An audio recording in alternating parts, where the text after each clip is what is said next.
Welcome to It's a Career Thing podcast. We're bringing you real stories, tough questions, and a few hot takes. So get ready for the ride because we're all in this career thing together. Okay, welcome everybody. My name is Nikki Dickens. I'm the Associate Director for Career Engagement and Professional Development here at the UTA Career Development Center. And I am joined by Lolene Martins Crane, the Director of the Career Development Center, and my boss. So, hi Lolene. Hi. How are you doing? I'm good. Good. Welcome to our very first It's a Career Thing podcast episode. That's exciting. Yeah, very exciting. So, want to start with just an opportunity for you to tell us a little bit about yourself. We know that you're now the Career Development Center Director, but tell me a little bit about how you got here. Oof. How much time you got? So how I got here. I guess if I were to think about my career journey, I came from industry. UTA is my first higher education role. And it has been an amazing journey to be here at UTA. I'm starting my 9th year. I've been here since 2016. So my career path was very, very different than I think most higher education folks. And so I started with a degree in industrial organizational psychology. After the degree, I went into Lockheed Martin in the beginning with learning and development. I then went over to DDI, which is a consulting firm that does competency management, working with tons of clients. Did that for 5 years. After that, I went to Nokia. Nokia was an amazing organization, beautiful culture. Was there for about 10 years in multiple roles, had great opportunity for growth and learning skills. And then after Nokia, ended up with the opportunity to go into healthcare. So it was MedSynergies is the company that I worked for, again, in an organizational development role. After MedSynergies, I had the opportunity to go to ADT Security and then Southwest Airlines. And then after both of those, ended up with an opportunity over at Pier 1. Now, I was a job hopper, but it was job hopping with a purpose, right? So my plan always had been to become a consultant at the end of the day and have various industries that I had under my belt. So there was a reasoning for going into all these different industries. I did not anticipate being able to have an opportunity have this position at UTA. But there was a call and there was a discussion about we need this kind of individual, this kind of history, this kind of experience. And I was able to come in and talk with wonderful people that made the decision to hire me and be part of this amazing UTA. Awesome. Yeah.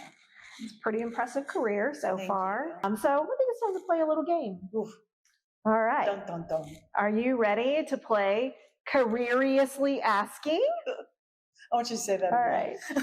Careeriously Asking. I've been practicing. Well done. Careeriously Asking. Okay. All right. So we're going to ask you some questions. We got some cards here in front of us that kind of guide us through different phases of your college and post-college life. So we have 4 categories. One is college and early experiences.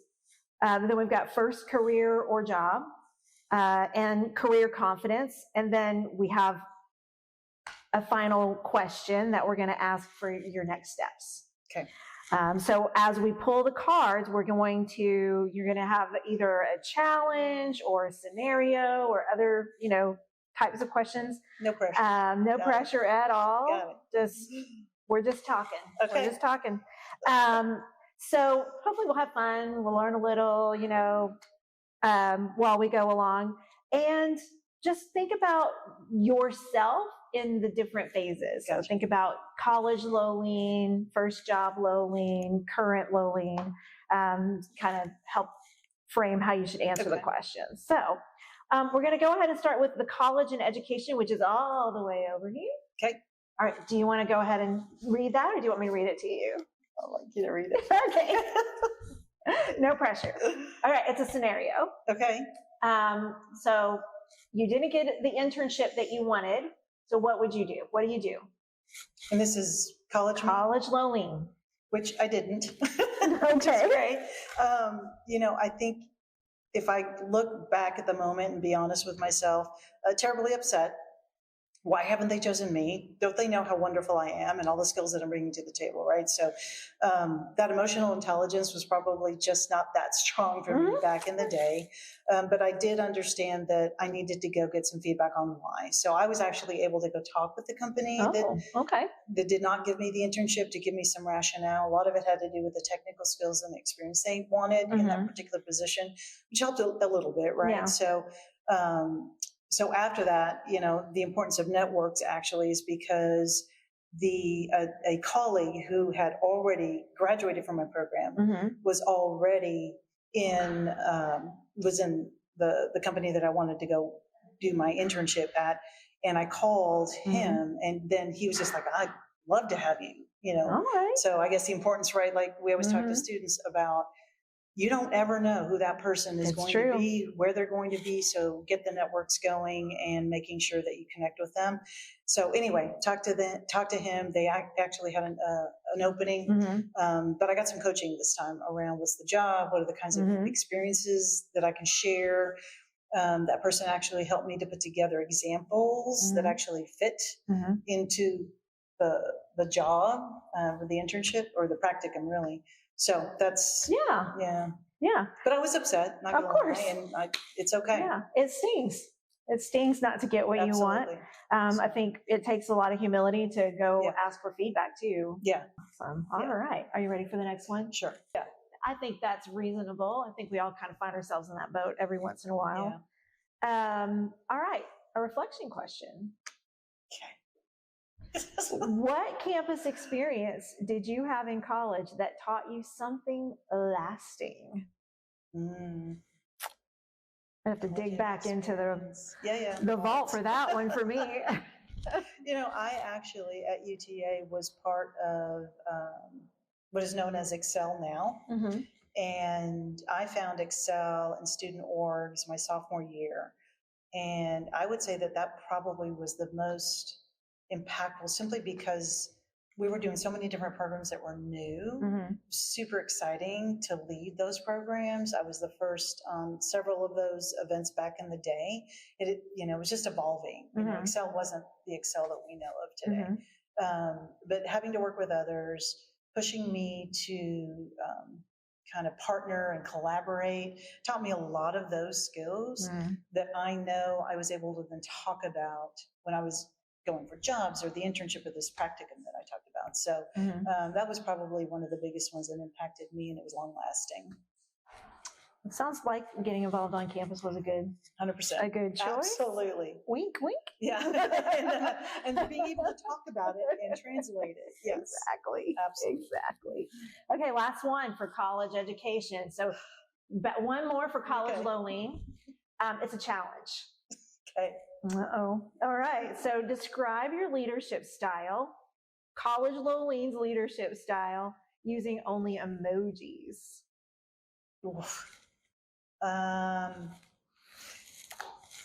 That one that's like the little dashed that you barely see it, like from a leadership development. I think if I interpret that one, that's supposed to be kind of like it's not really there yet, and you're just kind of like an outline. It's like a fake, fake emoji. Fake emoji. Yeah, more to come. Yeah, awesome. I think mine would be the shrug emoji. The shrugging emoji. I don't know. It takes, like you say, leadership takes time. It does. And I think sometimes you don't realize that you need to develop leadership skills until you're in a situation where you're like, leadership skills would be helpful right now. All right, so now we're going to move on to your first career. So this is new into the world of work, Lowleen, and it's a scenario. Okay. So your company announces layoffs. How do you prepare? Well, most of my jobs were in HR, and I was usually the one doing the layoff. Okay. But typically you wouldn't know that it's coming. So maybe a way to answer the question is that early in my career, I started to understand how organizations ebb and flow, resources come and go, and that there's always going to be an opportunity that you're either going to leave or you're going to be forced to leave. And I learned that early on, which I think is really, really good for my career. So the things, what was the question again? Like, I don't know. Let me see. Your company announces layoffs. How do you prepare? I mean, the preparedness comes in always being prepared for anything that might come. So, and even the kind of coaching that we do now, right, is making sure that the resume is always built up, making sure that your network is, that you're keeping up with your network, that you know who your network is, always keeping a tab and understanding what kinds of roles are out there, what is being posted, what's the market telling you. So this whole level of preparedness should never go away. I don't care what job you're in. I've been through a RIF on the other side. The reason that I was able to come out of that RIF, if you will, and find a job within 2 months was because I had all of that in place and I kept it going. You know, we've always talked about, you know, students, especially students needing a plan and all of these skills and everything that we're helping students to do right now are the same things they're going to be doing and using post-graduation. That's true. So, so that would be my, how did you prepare? It's just, I think I was always trying to be prepared for anything that might come along because I'd seen it happen and I knew it could happen. Yeah. Okay. Yeah. All right. That's a good answer. I think that is a kind of a reality check sometimes when you're early in your career when you don't, like, wait a second, this could go away any second. And I think students in this 2025 probably have a different perspective. You know, when I was first in career, I might stay with a company a long time. I stayed with Nokia for 10 years. I don't think that that's necessarily going to happen these days. Yeah. So you're probably right. Yeah. All right. Oh no, a challenge. Are you ready? It's give your 30-second pitch for a promotion. Who am I pitching to? Let's say your supervisor. Okay. A little out of context, but I think most of my conversations have gone with, first off, preparing for the conversation. So understanding my performance review is not the answer. Okay. Just like I know my You're working through it. You're processing. I know, you know, my value. I potentially know my value from a salary perspective for the particular roles. I've always gone in with examples. And then one of the things that I have always done is to make sure that I had the job description of the role that I was looking for.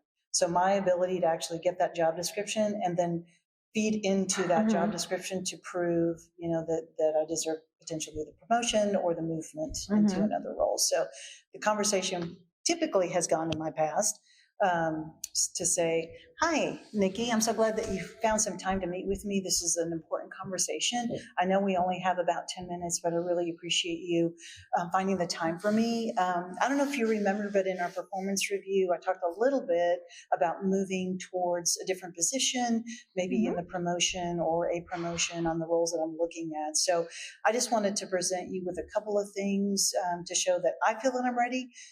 Which includes my performance reviews. I've taken a look at the job description that was in the role that I'm looking to move into. I can give you kind of a list of the technical skills that I feel that I have. I feel like I'm getting much better in the other skills. Of course, we'll want your feedback, but I do want you to understand that I am still looking for that promotion. I'm doing everything that I feel that I can in order to develop those skills. You've given me a lot of opportunities to develop those skills as well. So you don't have to respond right now, but I'd like to leave you with all the information that I've put together. If you could reflect on that, and if I could meet up with you maybe in the next couple of weeks, would that work to have a conversation and a follow-up? All right. Very nice. Very impressive. I'll just say, and I mean this in the nicest way possible, that you are very good at self-promotion. It's one of the things that I've always admired about you. It's in a good way. Yeah, in the best way possible, I think, because that can be really hard to approach those with confidence. And I think advocacy is one of the biggest skills I think anybody can walk around. Agreed. Learn. Agreed. Apply, so. Agreed. Yeah. Understood. All right. Here we go. I don't think there's another challenge, but we'll see. It's a reflection. What's one lesson that you learned the hard way? Probably, I think right out of grad school. I felt very confident, maybe a smidgen overconfident. Okay. So having gone through these courses and the practicum hours, I had like 300 hours of practicum I had to do. Like, I think my feeling was that, well, of course you're going to listen to my idea, right? Like, I literally have a degree in this space, right? Not the way it works. And it took me a feeling that I'm not going to lie, to kind of back off and understand that I have a perspective that I'm bringing to the team. It's not going to be the only perspective. I'm bringing thoughts and ideas to the team. It's not going to be the only thoughts and ideas. So Never do that this in an whole interview. idea Make sure all of your of equipment is teamwork, turned off. I had to learn really, really quickly. Yeah, The part of that that's reality hard check. is That's that- right. is All right, checking your so ego let's at the go beginning, to the because last that's one and the sometimes first can be career job. soul-crushing, that So we're somehow, gonna leave of course, young, here is fresh here's into I career had learning a mentor tell me, behind in just a moment. Listen, This is a fork in the I road. know that you can give me Would the you bolognese. choose specialize I in know one that you skill can or bring become a me the dessert, generalist? the entree, everything that goes with it. I just need a cup of coffee right now. And I had to kind of reflect on that a little bit, internalize and just kind of soul search and understand that I'm part of a bigger team always. I've always been part of a team. And that co-creation, working with a team and supporting others becomes the most important thing.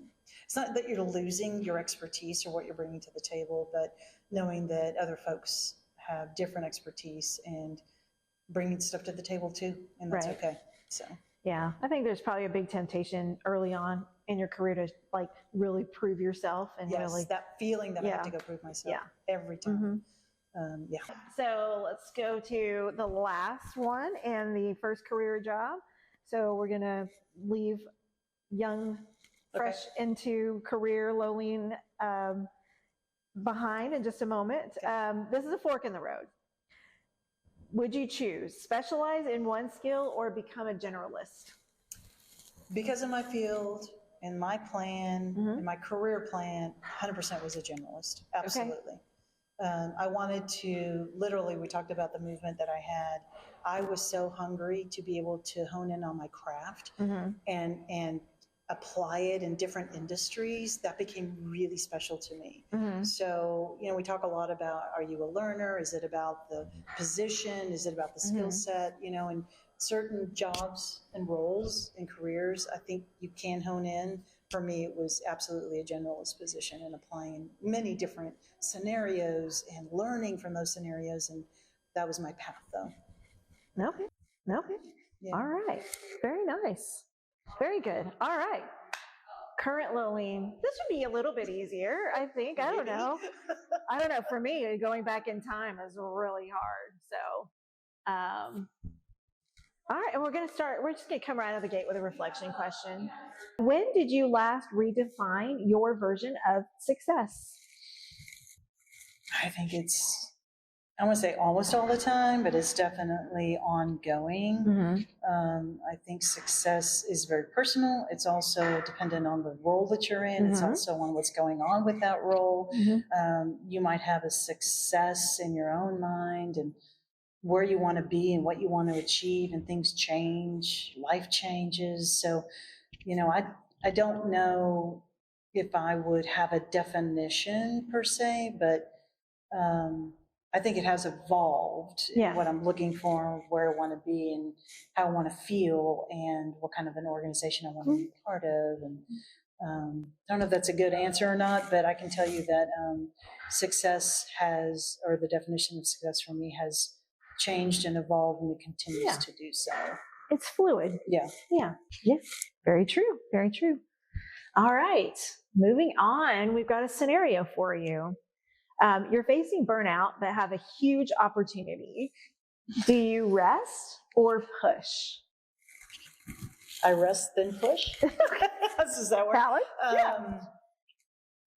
I would say, okay, a little bit of early me. Yeah. Push, right? And it might be cliche, but current me is still pushing. Don't get me wrong. But I do understand the need for more of the mental health. I think I've learned throughout my career the ability to actually prioritize what's really going to be the most important thing for me to do. Like what's what's enough at 70%, the coffee, Mhm. right? Like here, that project is a coffee. This one over here, that's an entire gourmet meal. Right. So not everything has to be the gourmet meal. Mhm. So being able to identify what's going to be the most important, what's going to Mhm. impact UTA, what's going to help student affairs, that all comes into my thinking. And so that helps me. Where I'm going with that is it really does help me to understand when I can take a minute Yeah. and think and strategize and not push. Mhm. Does that make sense? Yeah. Yeah. Yeah. I think it depends on the opportunity, maybe a little bit. For sure. For sure. But I also know that when you're burned out, Yeah. it's hard to put your best foot forward, and it's hard For a long to, time. right. Yeah. It's hard to maybe make even the impression or to be able to accomplish what you're trying to accomplish. Right. So I think just finding that balance is important. Yeah. Yeah. Very true. All right. Last one, career confidence. It's a challenge. Teach someone. I guess you can teach me. Okay. I actually could probably use some tips on this one. Teach someone your favorite productivity hack.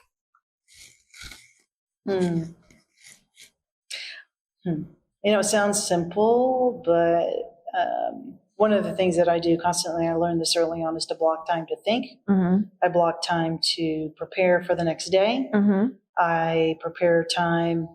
I know it's on Sunday night. Sorry, but like on a Sunday, I take a look at the week and I start to think through what needs to change, what needs to happen, what do I need to change? So preparation time and thinking time and strategy time is really, really important for me. Mm-hmm. And that helps me to get through projects. Mm-hmm. I understand the priorities. I know where to spend my time every day. So literally has helped me a lot to block time to do all of that during my day. I think calendar management, early lesson learned, and blocking time off for those the time to think. It's not just task. It's 100%. time to think, time to reflect, time to maybe decompress even a little bit. Yeah. Very, very good. So we've made it all the way from college Lolene to current Lolene, but we're not done yet. Okay. We've got one more, and it is next steps. So future Lolene. Future Lolene. Okay, it's kind of a future Lolene. Okay. What's your I made it moment, or are you still chasing it? I made it. Chasing it. That's a great question. I made it. I think I say those words many times, actually. But there's always a next, where am I going to make it? Right. So, I guess the chase is still there, but I do both. I reflect on things that have been accomplished, whether myself or the team or for UT or for the center. I do spend time celebrating those moments.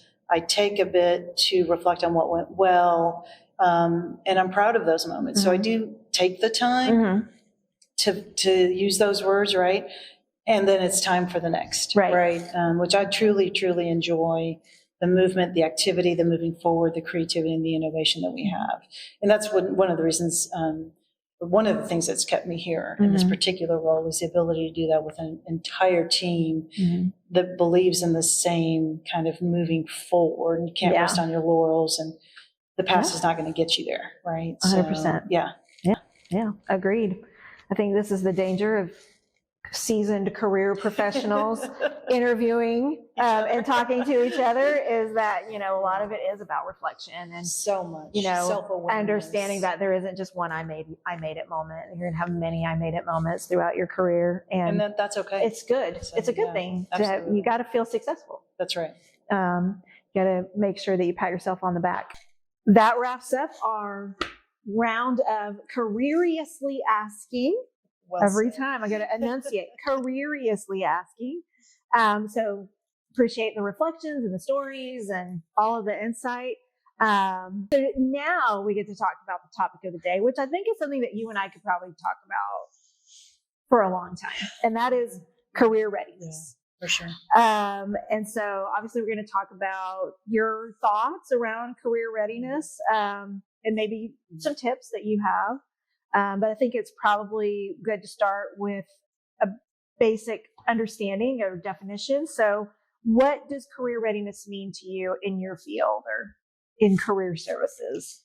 In career services, and you and I have had lots of conversations around this, it really comes down to the student being confident, understanding their career journey and their path, having had experiential learning, understanding their network and having that solid base started before they even leave UTA, and the ability for those students to actually articulate the skills and the competencies from their classroom to the experiences, and then how they match up and how they connect to the post-graduation career and job resume, et cetera. So it's a little bit of all of that rolled up.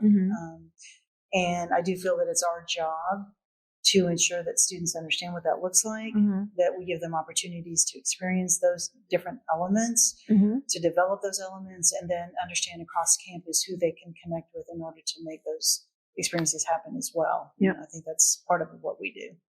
Agreed. Yeah. Of course, I agree. Yeah, I think that's really important. I think, we talked about success earlier, and I think, having the opportunity to reflect on what maybe your first definition or your first idea of career success is, and being able to kind of put the pieces together while you're in college. Right. And I know it's high level the way we're talking right now, but especially at the Career Center for sure, we've got steps and methodologies and questions and experiences and practices and role plays and mock interviews and transferable skills presentations. So we've got the pieces. More than anything, it's just the awareness that career readiness is part of the job here while you're a student, if you will. To develop those and be engaged and get ready for post-graduation success. Absolutely.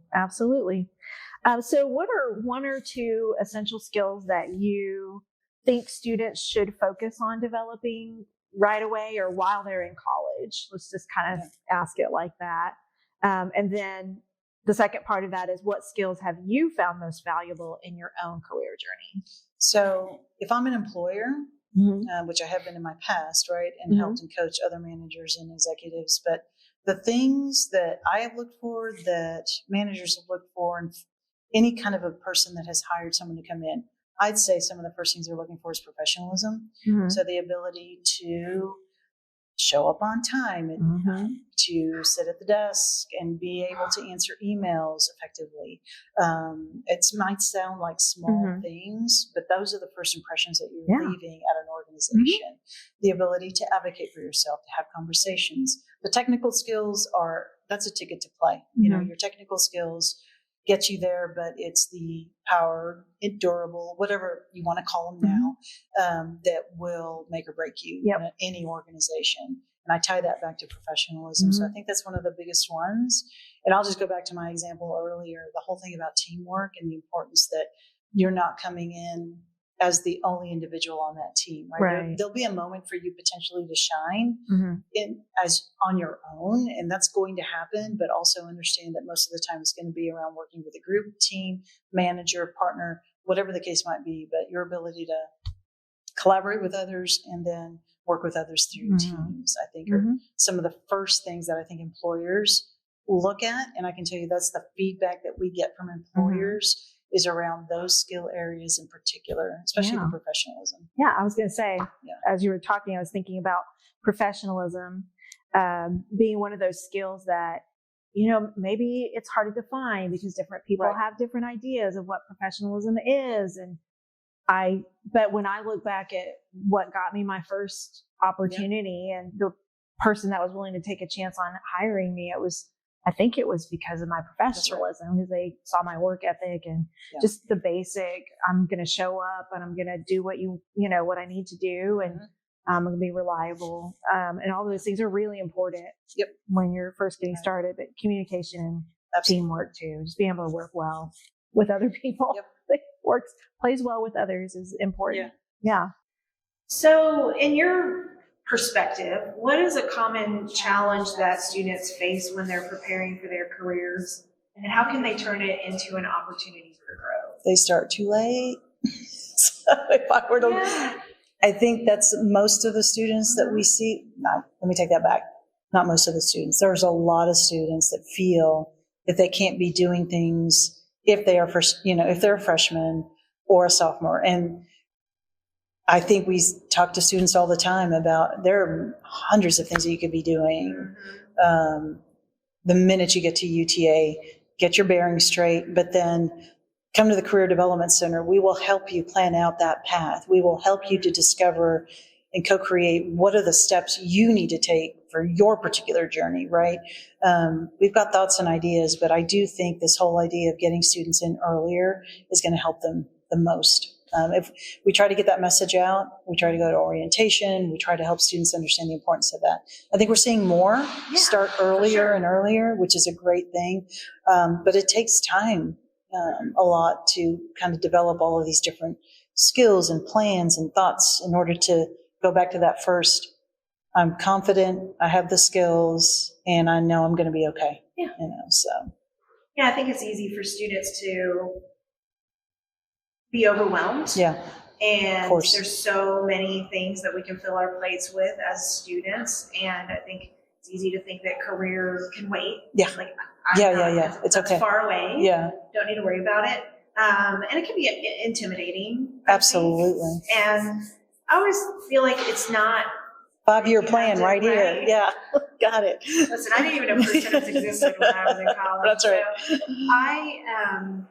I think it's not like a heavy conversation needs to happen first day of school. I think if it's those small moments, and if you have a chance to talk to a career development professional, that's right, about what kinds of things you should be thinking about. Yeah.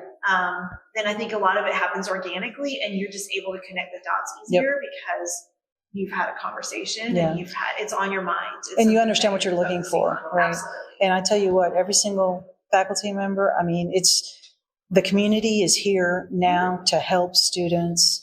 A lot of the faculty members really dive deep into this career and career development, internship coordinators. I mean, there's just a multitude of individuals ready to offer the help, take the help, and just start early would be my advice on that. Yeah. So, yeah. Agreed. All right. Last question. What is one career tool or resource you wish more students use? This is your chance to plug the Career Development Center. Yeah, or whatever. No, I think overall, for sure, Career Development Center will help for sure. At least get that started. Even if you come in and say, I don't even know where to start, awesome, we got you. So I think that's one thing. I think the other tool, honestly, Handshake is used, obviously it's our posting, it's where we put events, but there's a whole side of Handshake that students, I'm only seeing like half the students fill in as their profile. So their ability to go into their profile and fill it in, it's kind of like a mini LinkedIn, and you can put your links to projects, to work. It'll do skills analysis for you. You can upload reflections. You can upload your resume. I mean, to have that filled in, I think is super important. And I'll tell you why, because employers are also looking for students and they're pulling students. And what a great moment to showcase everything if an employer is looking, for particular students. So if students haven't put everything into their Handshake account, I think that's an opportunity. It's a small step, and it might, huge returns. Yeah. My son was looking for an internship. I tell the story all the time. The reason, he was denied, had given up on even getting an internship, and then he found the profile or the profile area in Handshake, and we talked through what he should load into that. One of it was a lot of the work that he had done on apps. And that's what caught the attention of the group that wanted to go work, that they called him. So you just never know. Yeah. So. I always tell students that Handshake is like LinkedIn, that it's for college students. Right. It's like it's just a different vibe, different feeling, because now alumni can use our services too. For sure. So. Yes. Alumni as well. And so, but yeah, I think you're 100% correct. All right, so now we've got questions from students, and I'm just gonna straighten this up a little bit here. We don't want to give anything away. All right. So I'm going to let you pull the strip and then I'll read the question. You know, if you really want to go rogue, you can go out of order. Oh, I'm going to. Okay, here we go. All right. All right. The question is, where can I find internships related to my major? What a coincidence. Handshake. Well, that's one way, Yes. right?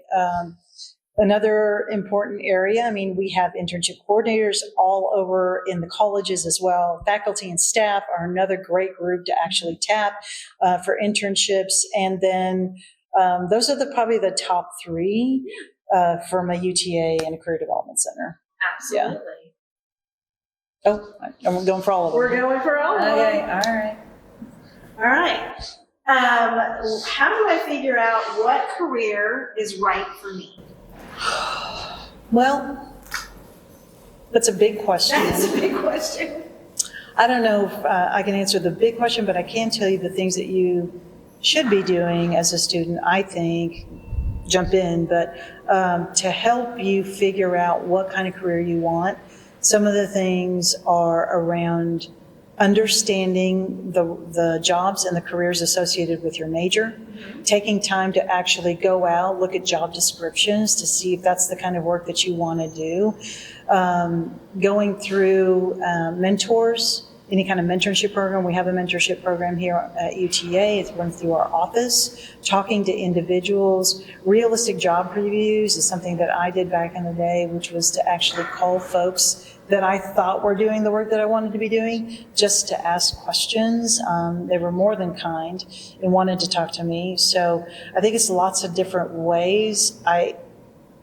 Until you get into the work, sometimes, if it's not a direct line like nursing or education perhaps, but I think it's valuable and important to spend time in all of those areas perhaps to figure out if this is really what I want to go do. So I think you taking the time to explore what Explore. everything that you just mentioned Yeah. is all part of the exploration process. And I think also I was trying to reassure maybe Absolutely. students that it's a lifelong, it can be, yeah. it can be, Yeah. right? You might not get it 100% right the first time out. Right, The first career, the first job that you choose out of college might not be the one that checks all Right. the boxes. right. But every opportunity that we have to learn more about ourselves and what we Yeah. like and what we don't Yeah. like is valuable. Yeah.